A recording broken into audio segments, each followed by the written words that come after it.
everyone. So today we're going to be talking about section 8.2, taking a look at exploring graphs of periodic functions. Okay, so let's get started.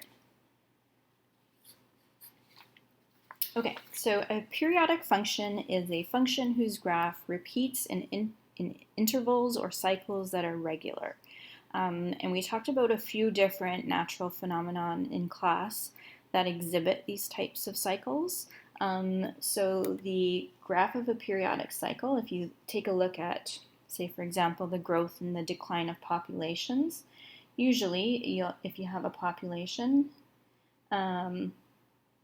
you'll see that the population will increase and then outside forces will act on the population to make it go down. And then so it'll go down and then it'll go back up and then it'll go back down and then back up. And so the graphs that we're going to look at, the periodic function graphs, are going to look something similar to what I just attempted to draw. Okay, so they're going to go up and down in regular repeating cycles. Okay, so a couple of definitions that we need to know when we're looking at the graphs of periodic functions. The first one is the midline. So the midline is the horizontal line halfway through the maximum and the minimum values in a periodic function. So again, if I attempt to draw out a periodic function, so let's say, here's my function that looks like this. So the midline, and I'll do that in blue, it would be halfway through. So here's my maximum value and here's my minimum. So let's say our midline is going to be about right there. Okay, so your midline is halfway through your maximum and your minimum values on your y-axis. The amplitude is going to be the distance from your midline to either a maximum or a minimum value. So if here's my midline here, so the amplitude is going to be this distance here if I'm measuring to the height. If I want to take a look at the amplitude from my midline to my lowest point, here would be an example here, okay? And so that distance is going to be the same, so it doesn't matter where you find it from, but that's how you would figure out your amplitude. So you can look on your y-axis and say, well, how much did I go up or how much did I go down? Okay, and then the last definition that we need to know is the period. So the period is the length of the interval of the domain to complete one full cycle. So with my graph here, I'm starting at my minimum value and then I'm going up all the way to the top and then all the way back down to here. So with this graph, this is one complete cycle. So I'm going all the way up to the top and then all the way back down. So this would be one full period here. So if you think of it kind of like a wave, it's the length of time or the distance to complete one complete wave. And so if my graph looked a little bit different, if I started, let's say from here, so I can start from my midline and go up and go back down. So if that were my graph, then I drew exactly the same thing.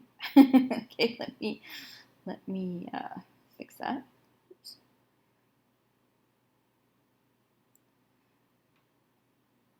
Okay, so if I am starting now from this point and going down and then going back up.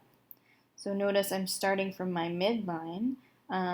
One complete wave would be to go from where I started, I go all the way down to the bottom and then back up. So you can see the length of this interval is much longer because I'm starting at my midline. This is not my finishing point here because I still need to go all the way down to the bottom and then back up. So the periods are going to change depending on the shape of our graph and what it looks like. Okay, so those are three really important definitions that we need to know. And so a couple of different graphs that we can look at. So y equals sine of x is a periodic function. And this is what it looks like measured in degrees. Whoops, things are moving around on me. And this is what it would look like in radian measurement. So again, the periods look different, but that's because they're done in different units, if you want to think of it that way.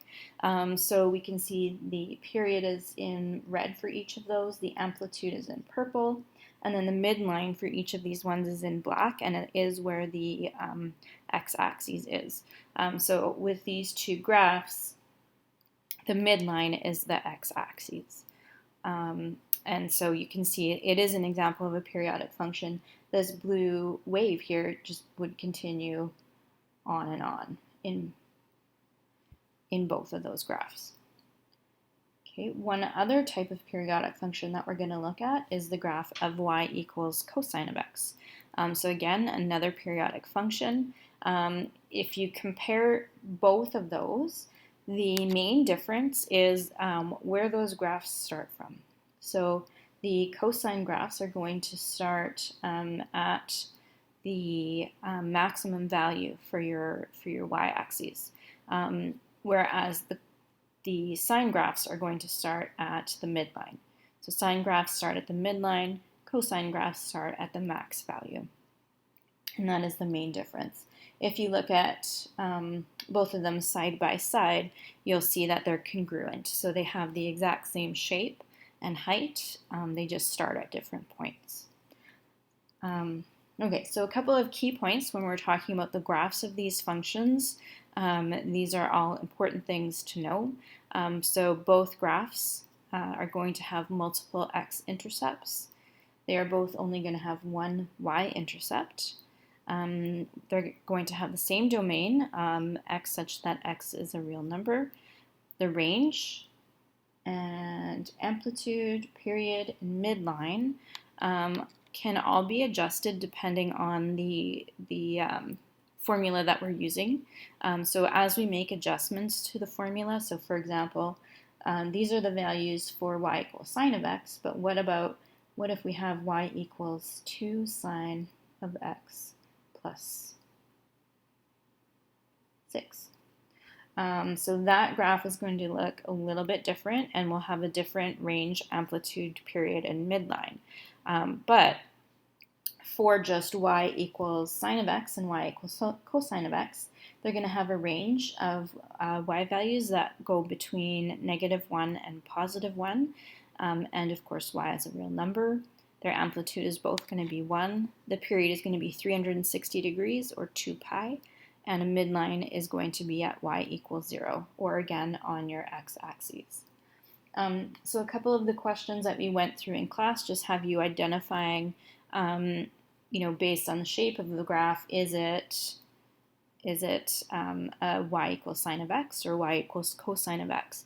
And if it does not have all of these elements, then it is not a y equals sine of x or a y equals cosine of x graph.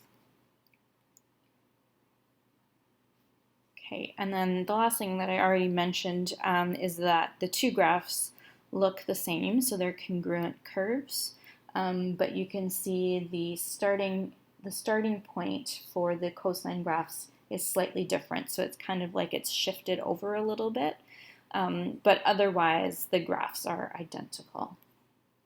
Okay, and that wraps up taking a look at periodic functions and what they are.